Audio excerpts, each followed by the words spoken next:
आज ही Doubtnut app download करें। Doubtnut पर होगा अब आपके सभी मैथ्स, केमिस्ट्री, फिजिक्स और बायोलॉजी डाउट्स का सफाया। बस अपने क्वेश्चन की फोटो खींचो, उसे क्रॉप करो और तुरंत वीडियो सोल्यूशन पाओ।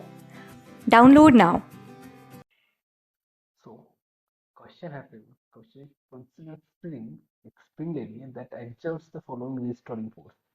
एक restoring force लगा रहे हैं, वो restoring force कैसे वेरी कर रहा है? F equal to minus K X और x greater than zero means x जब भी पॉजिटिव होगा या जीरो होगा then force is F equal to minus K X F equal to minus 4kx for the x less than zero.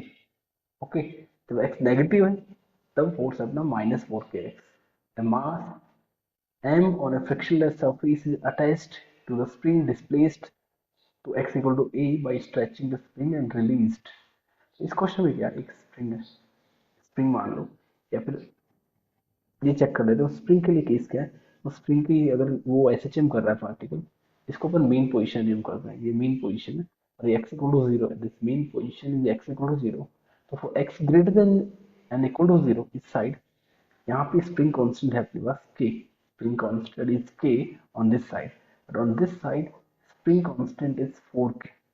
दोनों side different different है क्योंकि force क्या है अपने पास kx and 4kx negative side में। तो यहाँ से जब पार्टिकल जाएगा तो ऐसे इस साइड आया तब तक स्प्रिंग कांस्टेंट काम करेगा उसके पास k, इस साइड जाते स्प्रिंग कांस्टेंट हो जाएगा 4k जब वापस यहाँ तक आएगा। ये सीन है। तो इस केस में हो क्या रहा है, या फिर अपन इसको विजुअलाइज करने की जरूरत नहीं, बस अपन सोच सकते हैं इसको ऐसा भी कर सकते हैं कि स्प्रिंग से ब्लॉक कनेक्टेड है, स्प्रिंग से ब्लॉक कनेक्टेड है, उसका स्प्रिंग कांस्टेंट है के, यहाँ से इसको जैसे रिलीज करेंगे इस साइड जाएगा, स्ट्रेच करेंगे तो ए तक जा रहा है। मैक्सिमम जो डिस्प्लेसमेंट है उसका मेन पोजीशन की राइट साइड में दैट इज ए, ये भी गिवन है यहाँ पे। पर यहाँ पे कोई अनअटैच्ड स्प्रिंग है जो कि मेन पोजीशन पे जाके जाती वो डिटैच हो जाती है, तो ब्लॉक से ऐसे अनअटैच्ड है। ओके, ऐसा केस अपन अज्यूम कर सकते हैं इसमें। अब चलते हैं कैलकुलेशन। सबसे पहले उसने टाइम पीरियड पूछा है, तो half of the time period right side में जो है वो के स्प्रिंग कांस्टेंट है, ये है।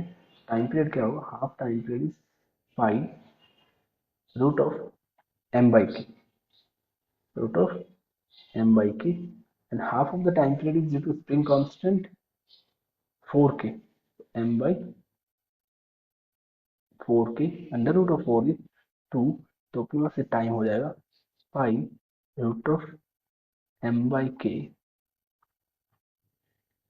1 प्लस 1/2। टाइम पीरियड आ गया अपने पास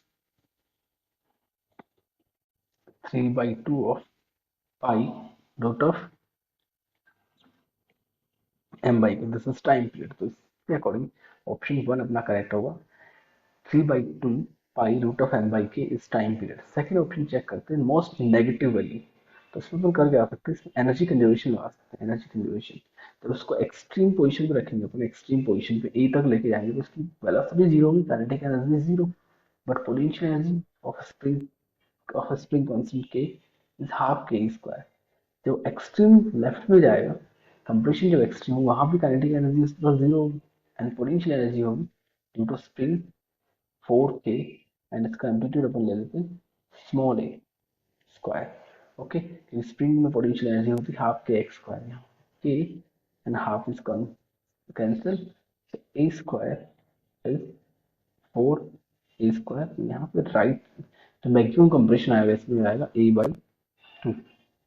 तो ऑप्शन सेकंड भी करेक्ट होगा अपना, maximum compression on the negative side is A by 2, maximum compression magnitude is A by 2 but negative side है इसलिए उसको अपन माइनस ले रहे हैं A by 2।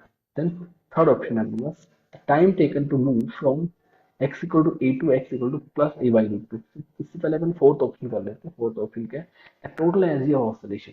Fourth total energy of oscillation. तो यहाँ पे बता अपने को एनर्जी हमेशा कंजर्व रहती है, टोटल एनर्जी हमेशा कांस्टेंट होती है। तो कोई पॉइंट लेते हैं अपने को जहाँ पे एनर्जी पता है, इनिशियल पॉइंट लेते हैं जहाँ पे एक्सट्रीम राइट साइड में पार्टिकल, वहाँ पे उसके पास काइनेटिक एनर्जी जीरो है and only potential energy that is half के ए स्क्वायर।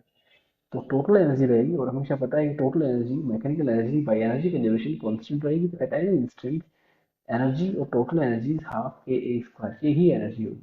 तो ना फोर्थ ऑप्शन हो गया रॉन्ग कि total energy of oscillation is 5/2 के स्क्वायर, ये नहीं होगा, हाफ के स्क्वायर टोटल एनर्जी होगी। अभी थर्ड ऑप्शन को चेक करते हैं कि पार्टिकल को ए से ए बाई रूट टू आने में कितना टाइम लगेगा, ए से ए बाई रूट टू आने में टाइम कितना लगेगा उसको, straight away will be equal to A to x equal to. तो ऐसे कुछ ऐसे चल, इसको अपन फेज के क्वेश्चन से सॉल्व करेंगे। ये मीन पोजीशन, ये ए होगी, तो यहाँ से ए बाई रूट टू तक आना है यहाँ तक। तो उसको फेज से सॉल्व कर सकते हैं। फेज में क्या होता है, इस साइड पार्टिकल के जाने का एस में फेज होता है pi by two, total phase is pi ना, वापस आने का phase is also pi by two, और इस साइड जाने का phase is pi by two, और वापस आने का phase is pi by two. ऐसे कुछ अपन डिवाइड करते हैं, तो फेज से अपन सॉल्व करेंगे इसको। तो पहले चेक करते हैं यहाँ तक फेज कितना होगा पार्टिकल का। और जब भी पार्टिकल एक्सट्रीम पोजीशन से स्टार्ट करता है, उनको डिस्प्लेसमेंट उसका कुछ ऐसे लिखते हैं, x equal to A cos omega t, क्योंकि टी इक्वल टू जीरो पे डिस्प्लेसमेंट आएगा ए। अभी ए से ए बाई रूट टू तक आना है, तो डिस्प्लेसमेंट को पुट कर देते हैं A by root to,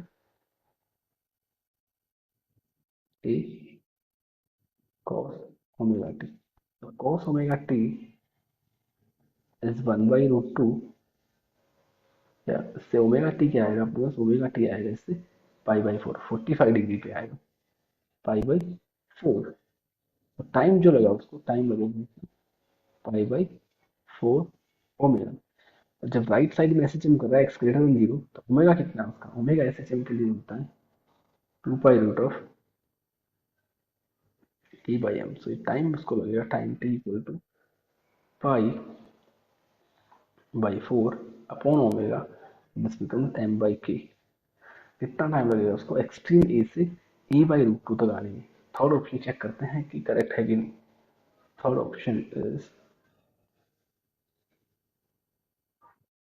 five pi by eight, तो ये ऑप्शन इतना रॉन्ग हो गया। ऑप्शन हमें बस only first and second option correct है, बाकी third and fourth option wrong हो गए।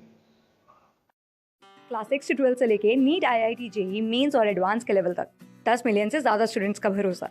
आज ही डाउनलोड करें डाउटनट ऐप या व्हाट्सएप कीजिए अपने डाउट्स 8400 400 400 पर।